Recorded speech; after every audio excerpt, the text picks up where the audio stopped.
नाजरीन, कराची के अंदर एक बच्चा अगवा हुआ। उसके घर वालों ने थाने एप्लीकेशन दी कि हमारा बच्चा स्कूल गया था और वहाँ से घर वापस नहीं आया। हमने स्कूल में भी चेक कर लिया, वहाँ से भी छुट्टी हो चुकी है, सारे बच्चे घर जा चुके हैं, मगर हमारा बच्चा घर वापस नहीं आया। हम एप्लीकेशन देने आए हैं। खैर, थाने वालों ने एप्लीकेशन ली और कहा कि हम आपका बच्चा ढूंढने की कोशिश करेंगे। तसल्ली दी उनको, क्योंकि वो रो बेचारे रहे थे, तो वो रोते रोते घर चले गए। घर में हम महल्ले में मतलब शोर मच गया। वो बड़े परेशान थे बेचारे लोग, उनके घर आ रहे थे। इतनी में उनको एक कॉल आती है कि आपका बच्चा हमारे पास है और सही सलामत है। अगर आप सही सलामत अपना बेटा लेना चाहते हैं तो हमें 5 लाख बतौर तावान अदा करें, हम आपके बच्चे को सही सलामत आपके हवाले कर देंगे। उनने घर वालों ने कहा, जी हमारे पास उतने पैसे नहीं हैं, हम गरीब लोग हैं, आपने बच्चा गलत उठा लिया है, हम तो अमीर नहीं हैं, हम तो बड़ी मुश्किल से गुजारा कर रहे हैं। उन्होंने कहा, जी हमने आपका बच्चा सही उठाया है, आपके बच्चे का नाम ये है, शक्ल सूरत ये है। अगर आप अपना बच्चा लेना चाहते हैं सही सलामत तो 5 लाख का बंदोबस्त करें और हमारी आइंदा कॉल का इंतज़ार करें। अगर आपने बंदोबस्त ना किया तो हम आपके बच्चे को किल कर देंगे, कत्ल कर देंगे, मर्डर कर देंगे, मार देंगे। और फिर कॉल बंद कर दी। अब ये बात हर जगह फैल गई कि 5 लाख। तो उनने क्या किया कि उनको किसने मशवरा दिया कि जाके थाने में वो नंबर दो आप। वो बेचारे थाने में गए, थाने में नंबर दिया कि जिस नंबर से हमें कॉल आई है और वो हमसे 5 लाख रुपया मांग रहे हैं और हमारे पास 1 रुपया भी नहीं है देने के लिए। पुलिस वालों ने खैर नंबर ले लिया और उनको तसल्ली दी कि हम कोशिश करेंगे। वो घर आए तो इतने में उनके घर जो स्कूल के प्रिंसिपल साहब थे वो पहुँच गए। उन्होंने कहा, जी क्या मसला है? उन्होंने बोला, जी ये मसला आपको पता है। उन्होंने बोला, जी 5 लाख की बात है तो 5 लाख रुपया मैं देने के लिए तैयार हूँ, मगर एक मेरी शर्त है कि पुलिस को आप इन्वॉल्व नहीं करेंगे। मैं मज़ीद पैसे नहीं दूंगा, सिर्फ 5 लाख रुपया दूंगा। मैं 5 लाख रुपया मैं दूंगा, आपका बच्चा मैं ख़ुद लेके आऊँगा, मगर पुलिस को आपने ये कहना कि हमें बच्चा मिल गया, हम एप्लीकेशन पे दोबारा मतलब हम काम नहीं करवाना चाहते, या हमारा बच्चा मिल गया, हम एप्लीकेशन वापस लेना चाह रहे हैं। क्योंकि मैं पुलिस को एक्स्ट्रा पैसे नहीं दे सकता, पुलिस भी इन्वॉल्वमेंट करती है, बच्चे को कोई नुकसान पहुंचा सकते हैं। इनके प्रिंसिपल साहब ने उनको हमदर्दी दी, तसल्ली दी, सारी बातें बताई। वो घर वाले एग्री हो गए कि हम नहीं बताएंगे। इतने में वो कहता है, जब आप कॉल आए दोबारा तो आपने उनको कहना कि हमारा बंदोबस्त हो गया पैसों का, तो आप टाइम बता दें, जगह बता दें, हम वहाँ पर पैसे लेके आ जाएंगे, आप हमारा बच्चा लेके आ जाइएगा। खैर, ये कहकर प्रिंसिपल साहब वहाँ से चले आते हैं।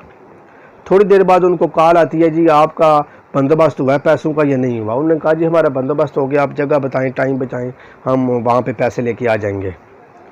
तो उनने जगह भी बताई, टाइम भी बताया, और वो फिर टाइम और जगह उनने प्रिंसिपल साहब को बताई कि जी आप वो पैसे लेके पहुँच जाएँ। तो प्रिंसिपल साहब ने उनको कहा कि आपने वहाँ पर नहीं आना, मैं पैसे लेके खुद जाऊँगा, आपका बच्चा आराम से ले आऊँगा, झगड़े की बात नहीं, आप परेशान नहीं होंगे, अल्लाह पाक खैर करेगा, 5 लाख रुपया मैं दे दूँगा। इतने में वो पुलिस वालों की भी कॉल उनके घर वालों को आ जाती है। वो कहते हैं, जी आपका बच्चा मिला या नहीं मिला, क्या अपडेट, आप थाने में नहीं आए दोबारा? तो उनने बोला, जी हमारा बच्चा हमें मिल गया, आपकी मेहरबानी, बहुत बहुत शुक्रिया, हम एप्लीकेशन वापस ले रहे हैं। उनने बोला कि आप अपना बयान लिखवाने आए और बच्चे को भी साथ लेके आए, हम आपके बच्चे का बयान लिखना चाह रहे हैं, आप बच्चे को लेके थाने में आए। अब जब उन्होंने बोला ना कि थाने में आए, तो वो घर वालों ने टाल मटोल शुरू कर दी, क्योंकि बच्चा तो उनको मिला नहीं था। अब थाने वालों को भी थोड़ी बहुत समझ आ गई, कोई ना कोई गड़बड़ है, दाल में कोई ना कोई काला है, कि दाल ही सारी काली है, ये भी आपको बाद में समझ आ जाएगी। खैर, उन्होंने क्या किया जी कि थाने वाले उनके पास पहुंचे। उन्हें बोला, जी सच बात बताओ, बच्चा किधर है? उन्होंने बोला, हम सच बताते हैं, मगर अगर आपने इन्वॉल्वमेंट की, आप उसमें एंट्री की आपने, तो हमारे बच्चे को कोई नुकसान हो सकता है, या प्रिंसिपल साहब हमें 5 लाख रुपया नहीं देंगे, इस वजह से हम आपको बात नहीं बता रहे थे। प्रिंसिपल साहब ने वादा किया हुआ हमने उनके साथ कि हम पुलिस वालों को नहीं बताएंगे, आप 5 लाख रुपया देंगे। और उन्होंने ये बोला था कि अगर आप पुलिस वालों को बताएंगे तो मैं 5 लाख रुपया नहीं दूंगा। अब आपकी मेहरबानी है कि हम आपसे एप्लीकेशन वापस लेते हैं, आप कार्रवाई ना करें। उनने पुलिस वालों ने उनके साथ हमदर्दी के साथ उन्हें कहा, जी हम आपके बच्चे को नुकसान भी नहीं होने देंगे, आपके बच्चे का कोई भी नुकसान नहीं होगा, हम कोशिश ये करेंगे कि आपका 5 लाख रुपया भी बचा लें, और हम आपसे 1 रुपया भी पैसे की डिमांड नहीं करेंगे, हम ईमानदारी के साथ ये काम करेंगे, आप टेंशन परेशानी न लें, बस आप हमें जगह बताएं, टाइम बताएं। उन्होंने टाइम बताया, जगह बताया। है जो प्रिंसिपल साहब का टाइम तय हुआ था उनके साथ वो मौके पे पहुंचे, फिर पुलिस भी वहाँ पे पहुंच गई, वो बंदा भी आ गया बच्चा लेके। अब प्रिंसिपल साहब के हाथ में बैग था, जो बंदा लेके आया था वो उसके हाथ में बच्चा था। पुलिस वाले साइड से ऑब्ज़र्व कर रहे थे अब जैसे ही वो बच्चा लेके आया, बच्चा प्रिंसिपल साहब के हवाले किया, बैग प्रिंसिपल साहब ने उनको दिया, इतने में पुलिस वालों ने वहाँ पर रेड किया और उनको पकड़ लिया। प्रिंसिपल साहब को भी पकड़ लिया, बच्चे को भी ले लिया, बैग भी ले लिया। और प्रिंसिपल साहब ने कहा जी ठीक है, आपकी मेहरबानी, बड़ी बड़ी शुक्रिया। प्रिंसिपल साहब ने वहाँ से जान छुड़ा के गाराने की।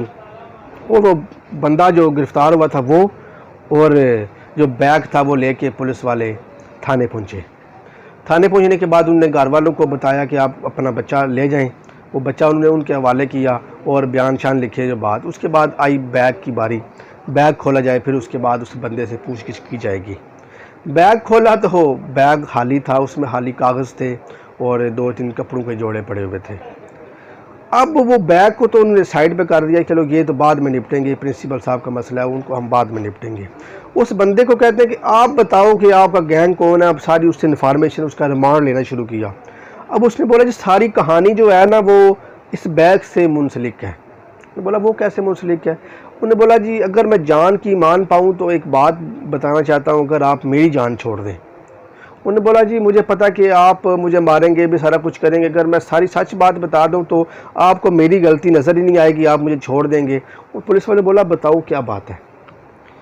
उसने बोला बात यह जी प्रिंसिपल साहब जिस बच्चे को अगवा किया गया था, उनने प्रिंसिपल साहब ने वो बच्चा खुद अगवा करवाया था। पहली बात, क्यों अगवा कराया था? क्योंकि जो बच्चे की बहन थी, सिस्टर थी, वो बड़ी खूबसूरत थी, बड़ी प्यारी थी, नाजुक थी वो। मतलब प्रिंसिपल साहब अक्सर उनके घर जाते तो वो मतलब वो देखते।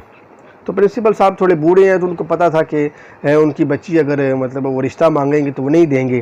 प्रिंसिपल साहब ने ये एक प्लान बनाया कि मैं उनके बच्ची को अगवा करूँगा, फिर 5 लाख वाली फ़िल्म डालेंगे। सारा मामला आपको समझ आ गया।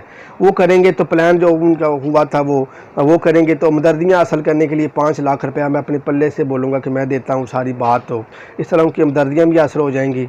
और मैं रिश्ता मांगूंगा तो वो भी हमें आसानी से मिल जाएगा, क्योंकि वो लोगेंगे बड़े अच्छे आदमी हैं, अमीर आदमी हैं, तो हम रिश्ता आसानी दे देंगे। तो ये सारा मसला है। उनने क्या किया कि उन्होंने बोला जी ठीक है, आप तुम तो बैठो साइड पे, प्रिंसिपल साहब को बुलाओ। अब प्रिंसिपल साहब का नंबर बंद है, कहाँ आते हैं वो, उनको सारी स्टोरी का पता था। अब खैर उन्होंने जो मतलब ढूंढना शुरू किया प्रिंसिपल साहब को, वो मिले या नहीं मिले ये तो लादा की बात है। अब मेरी रिक्वेस्ट इसमें से मॉरल ये है कि सबसे पहले तो मॉरल ये बनता है कि आप की बच्ची छोटी है या बड़ी है, उसको हाफ़िज़ कुरान पढ़ाने आता है या वो किसी स्कूल में, यूनिवर्सिटी में, कॉलेज में पढ़ती है, सबसे पहले तो मैंने लादा भी वीडियो बनाई है इस पर, अपनी बच्ची का लिबास ठीक करें।